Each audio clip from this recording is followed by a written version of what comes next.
한 주간도 평강하셨습니까? 올여름은 여러 가지로 힘든 순간이 많았습니다. 긴 가뭄과 폭염이 있었고 여전히 코로나가 만연해서 저 주변에 많은 사람들이 코로나로 고통을 받았습니다. 그리고 갑작스러운 폭우로 인한 피해도 심했었습니다. 기후변화에 따른 이산 현상이라 하지만은 어제까지 전국적으로 46명이 원래 사망했고 12명이 실종되고 이재민도 7,000명이 넘었습니다. 공식 집계한 통계로도 1조 3천억이 넘는 큰 재산 피해를 입었다고 합니다. 특히 서울 강남 지역에 침수가 심했습니다. 어제 신문을 보니까 침수된 고급 승용차들이 세척을 거쳐서 중고시장에서 버젓이 잘 팔리고 있다고 합니다. 상갑의 외제차나 고급 승용차, 슈퍼카를 마련하려는 허영심이 있는 이들이 안전 여부를 따지지 않고 가격만 보고 구입하는 사람들이 많고 또 이를 노리는 업체가 크게 늘어나 문제가 되고 있다는 보도였습니다. 한번 침수된 차는 아무리 세척하고 수리해도 도로 위를 달리는 시한폭탄이라고 합니다. 자신의 안전뿐만 아니라 다른 사람에게도 큰 피해를 입히죠. 이런 차를 속여 파는 사람들이나 그것을 구입하는 사람들 중에 교회 다니는 사람은 한 명도 없을까 하는 엉뚱한 생각을 해봤습니다. 우리가 신문이나 TV 등 언론 매체에서 범죄한 사람들을 보도할 때 꼭 목사 아무개, 장로, 집사 아무개라고 표시하고 기독교인으로 소개하고 있습니다. 다른 종교에서는 성직자 외에 일반 신자들은 전혀 종교 사항을 지적하고 있지 않는데 꼭 우리 기독교는 그것을 표시합니다. 이것은 아마 그리스도인들의 일관성 없는 삶, 신행 불일치에 대한 비난과 비판의 의미도 있지만은 아직도 우리 사회에서는 은연중 기독교인들은 무엇인가 달라야 하지 않은가 하는 기대감과 기독교인에 대한 사회적 도덕적 기준이 높음을 반영한 것이라고도 할 수 있겠습니다. 이 사회가 우리 그리스도인에게 요구하는 것은 무엇입니까? 하나님께서 성경 말씀을 통해 우리에게 꾸준히 요구하는 사항이기도 합니다. 거룩한 삶을 살아라는 것입니다. 그런데 우리가 사는 이 세상은 결코 거룩한 곳이 될 수가 없습니다. 죄악이 가득한 곳입니다.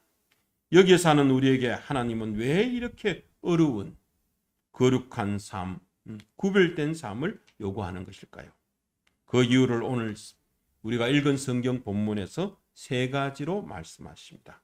첫 번째는 하나님의 명령이기 때문에 그렇습니다. 오늘 읽었던 성경 본문 말씀 중 1장 16절에 기록되었으되 내가 거룩하니 너희도 거룩할지라고 말씀하십니다. 구약 성경 레위기 19장 2절에 너희는 거룩하니 이는 나 여호와 너희 하나님이 거룩함이라고 한 그 말씀을 인용한 말씀입니다.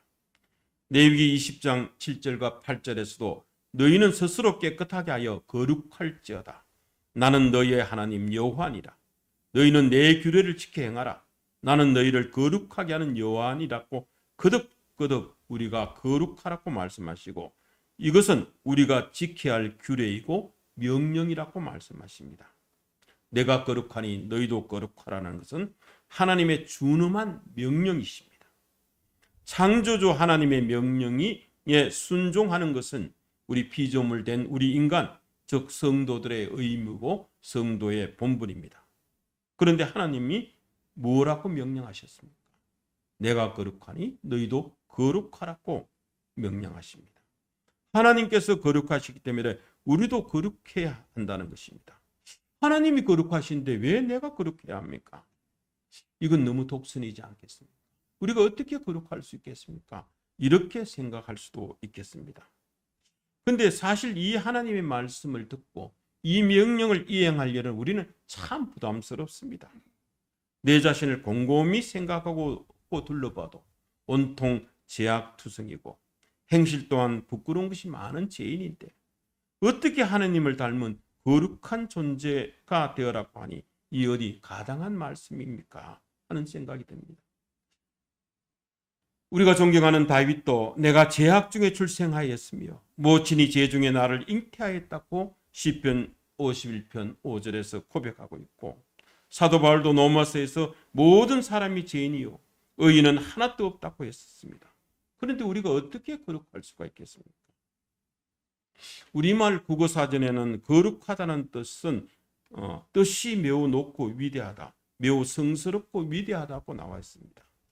이런 의미에서 볼 때 우리는 거룩할 수가 없고 거룩해질 수도 없다고 한다는 생각이 듭니다. 성경에서 나오는 오늘 본문 레위기에 나오는 9장 2절에 거룩하다는 말은 히브리어로 카도시라는 말입니다.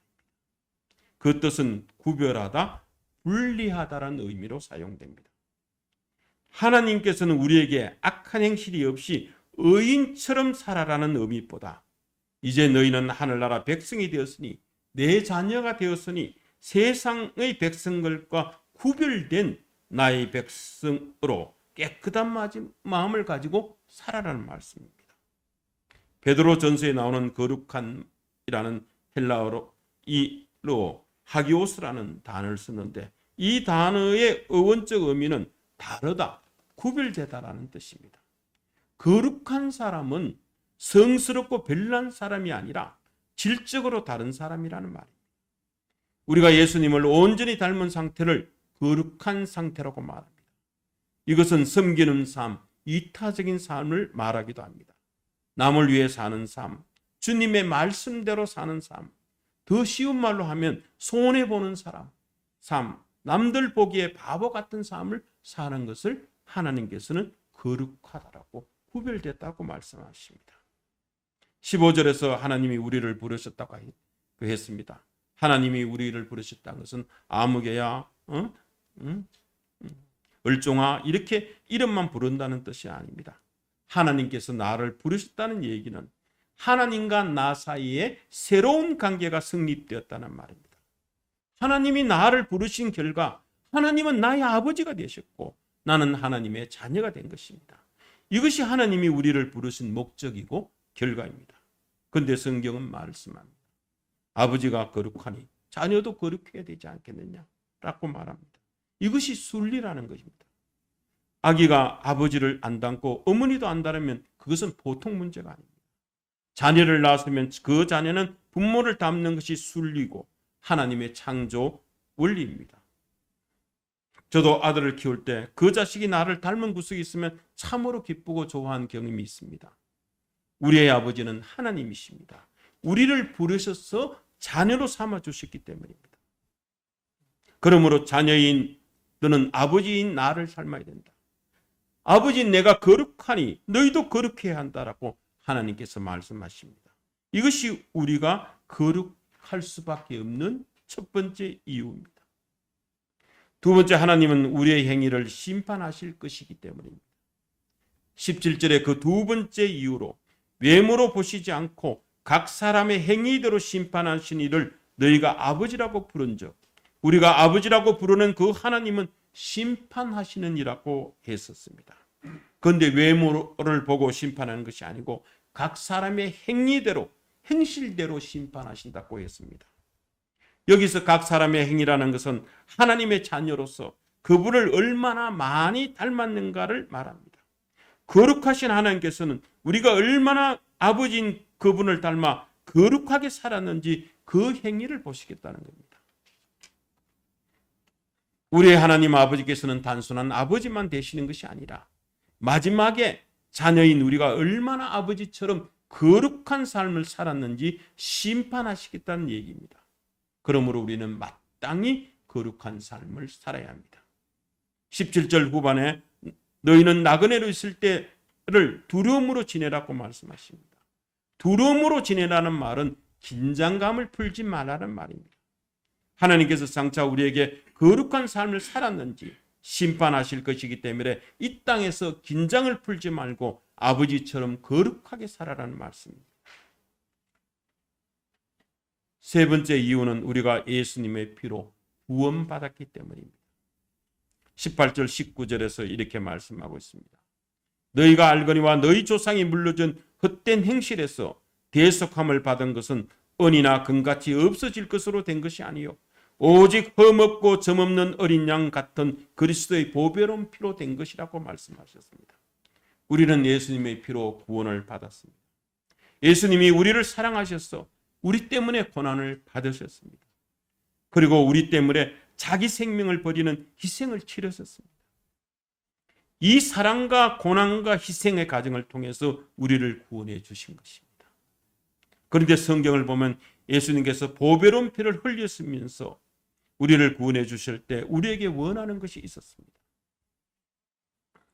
내가 너희에게 사랑을 쏟고 이렇게 고난을 당하고 내가 내 생명을 너희에게 주기까지 하는 것은 내가 너희에게 바라는 것이 있기 때문이다. 그것은 바로 너희가 거룩한 삶을 사는 것이라고 말씀하십니다. 21절과 22절을 보면 너희 믿음과 소망이 하나님께 있게 하고 너희가 진리를 순종함으로 너희 영혼을 깨끗하게 하여 거짓이 없이 형제를 사랑하기에 이르렀으니 마음으로 뜨겁게 서로 사랑하라고 하셨고 디도서 2장 14절에서는 그가 우리를 대신하여 자신을 주심은 모든 불법에서 우리를 속량하사 우리를 깨끗하게 하사 선한 일을 열심히 하는 자기 백성이 되게 하려 하심이라고 했습니다. 예수님께서 십자가상에서 우리를 향하여 하시는 요구는 내가 너희를 위하여 이 보배로운 피를 흘리니 이제부터는 하나님의 백성된 너희는 구원받은 너희는 거룩하게 살아라고 하십니다. 그러므로 그리스도의 피로 구속함을 받았다는 이 사실을 믿는다면 우리는 거룩하게 살아야 합니다. 이것이 예수님의 요구이고 명령이십니다. 그런데 예수님의 이 요구를 저버린다면 우리는 주님의 십자가의 죽음과 우리에게 쏟은 사랑과 이 땅에서의 모든 고난은 다 헛되게 하는 것이 되고 마는 것입니다.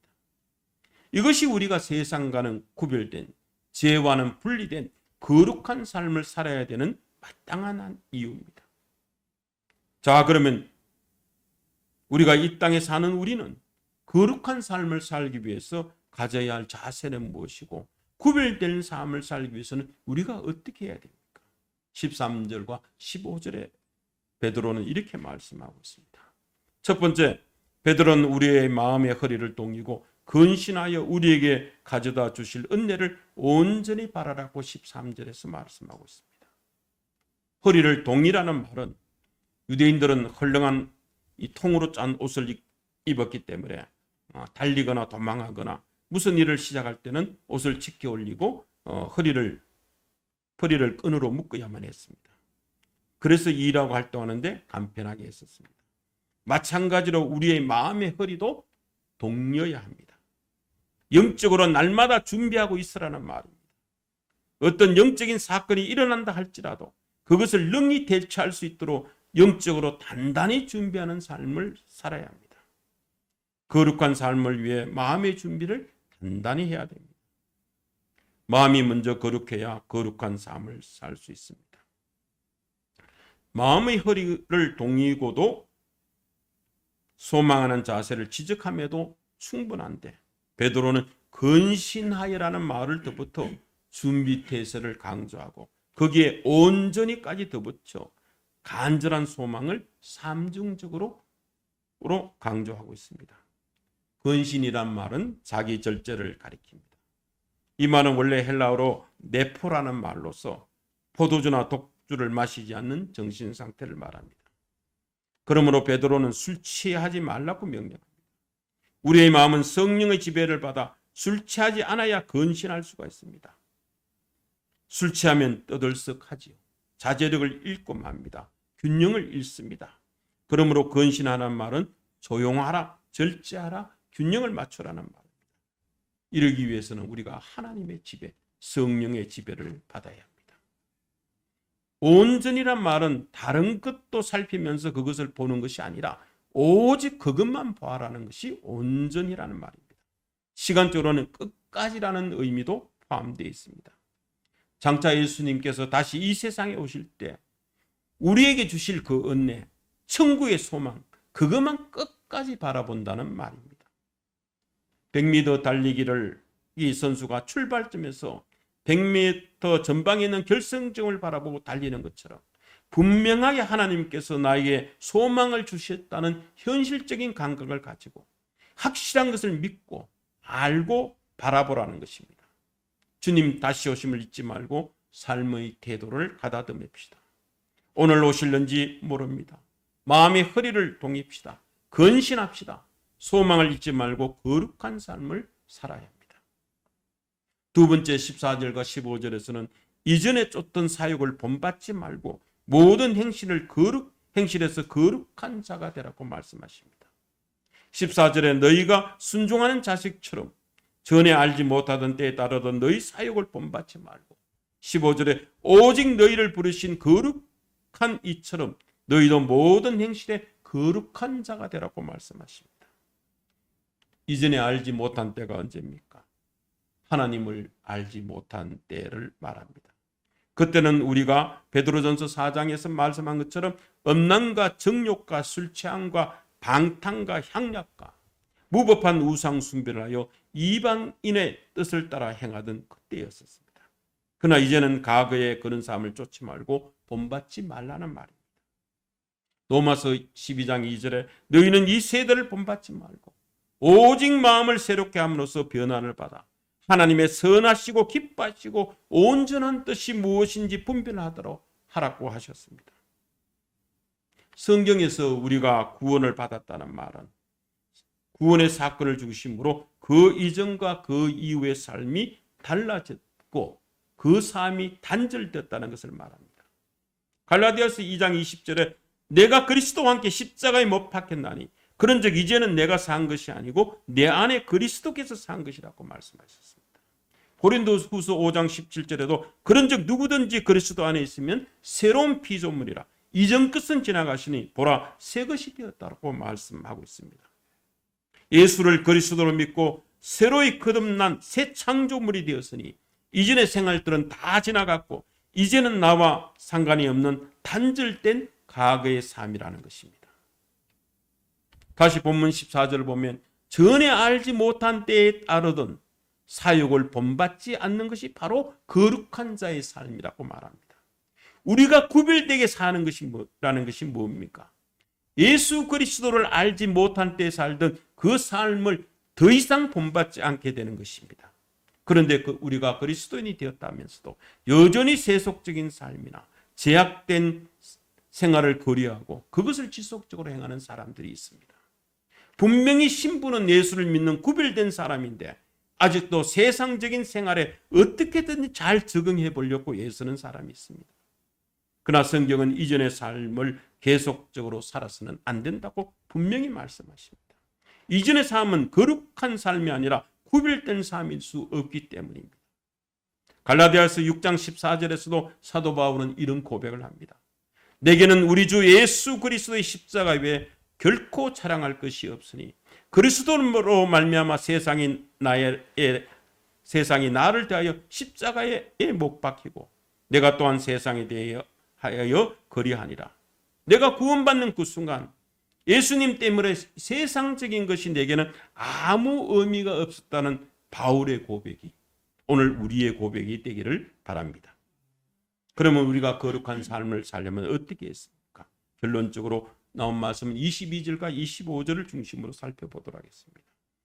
우리가 이 세상과 구별된 거룩한 삶을 살리면 성경에서는 간단한 말씀으로 우리를 교훈합니다. 1장 22절에서 너희가 진리를 순종함으로 너희 영혼을 깨끗이 하여라고 말합니다. 진리를 순종하면 깨끗해질 수 있다는 말입니다. 여기서 진리는 무엇입니까? 바로 하나님의 말씀입니다. 하나님의 말씀을 순종하는 것이 우리가 거룩하게 사는 유일한 비결입니다. 23절에도 너희가 거듭난 것은 즉 구원받은 것은 썩지 아니할 시 곧 살아있고 항상 있는 하나님의 말씀으로 되었다고 말씀하십니다. 내 판단, 내 감정, 내 뜻대로 사는 것은 거룩한 삶이 될 수가 없습니다. 이미 우리는 죄성으로 물들어 있는 사람들이기 때문에 우리의 판단 역시 죄로 치달아 갈 수밖에 없습니다. 우리 인간의 마음 속에는 늘 탐욕과 탐심이 도사리고 있습니다. 하와가 뱀의 유혹을 받아 선악과를 따먹기 전부터 벌써 그 마음속에 탐심과 탐욕이 있었습니다. 창세기 3장 6절을 보면 여자가 그 나무를 본즉 먹음직하기도 하고 보암직하기도 하고 지혜롭게 할 만큼 탐스럽게 하기도 한 나무인지라고 했습니다. 따먹기도 전에, 뱀의 유혹도 받기 전에 먼저 나무를 보니까 먹음직하고 보암직하고 탐스럽기로 했다는 탐욕이 생겼습니다. 내 습관, 내 기분, 내 입맛대로 산다면 그것은 결코 거룩한 삶이 될 수가 없습니다. 우리는 구원은 받았지만 의인은 아닙니다. 여전히 죄성이 우리 속에 남아 있습니다. 이제 구원받은 자로 성화와 영화의 단계로 발전해 나가기 위해 예수는 한 사람의 성도일 뿐입니다. 죄인에게 편한 것은 죄를 짓고 죄를 따라가는 것이 편한 삶이죠. 그러므로 이런 삶은 구별받은 삶, 성도의 거룩한 삶이 될 수가 없습니다. 그러면 무엇만이 거룩한 삶을 가능하게 하겠습니까? 예수님께서는 요한복음 17장 17절에 제자를 위한 마지막 기도를 통해서 저들을 진리로 거룩하게 하옵시고 아버지의 말씀은 진리입니다. 그러고 말씀하십니다. 바로 우리의 심령을 거룩하신 하나님의 말씀으로 닦아 진리 안에서 우리의 삶을 아버지께 거룩하게 가꾸어 드리는 것입니다. 하나님은 거룩하신 아버지시요. 거룩하신 아버지의 소망은 자녀된 우리가 아버지처럼 거룩하게 되는 것입니다. 그것은 하나님의 말씀, 하나님의 뜻을 따르는 것입니다. 참 진리신 하나님의 말씀을 순종할 때만이 우리는 거룩한 삶을 살 수가 있습니다. 하나님의 말씀을 순종하기 위해서 먼저 성경을 읽어야 합니다. 말씀을 들어야 합니다. 그리고 그 말씀을 묵상하고 말씀대로 실천해야 합니다. 사도 바울은 우리가 하나님의 뜻에 순종하는 삶을 살아가는 중요한 팁을 주었습니다. 데살로니가 전서 5장 17절 18절에 항상 기뻐하라, 쉬지 말고 기도하라, 범사에 감사하라. 이것이 그리스도 예수 안에서 너희를 향하신 하나님의 뜻이라고 알려주었습니다. 특히 내가 원치 아니하는 결과와 상황까지도 감사라고 합니다. 왜 모든 것에 감사하는 것이? 설령 내가 원치 않은 일이라 할지라도 감사하는 것이 우리에게 바라시는 하나님의 뜻입니까? 그것은 모든 일에 감사한다는 것은 하나님을 내 아버지로 인격적으로 신뢰하는 것이고, 하나님을 아버지로 믿고 감사하는 자는 아버지의 거룩함에 동참하는 자가 되는 것입니다. 아버지의 거룩함에 거하는 자가 바로 아버지의 말씀과 아버지의 뜻을 이 땅에 펼치는 참된 자녀가 되는 까닭입니다. 성도 여러분, 하나님께서 정말 우리들의 아버지가 되신다는 사실을 확실히 믿습니까? 그렇다면 우리도 아버지처럼 여러분들도 나도 거룩해져야 합니다. 자녀는 아버지를 닮아야 되기 때문입니다.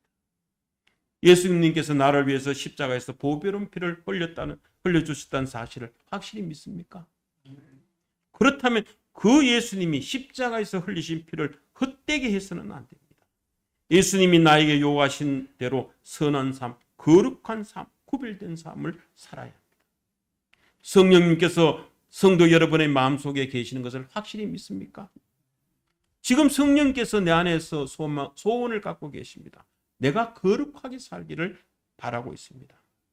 우리는 이미 다 구원받은 백성, 하나님의 자녀 된 것을 하나님 앞에 감사하면서 하나님 앞에 다시 서는 날까지 구별된 거룩한 삶을 살도록 합시다.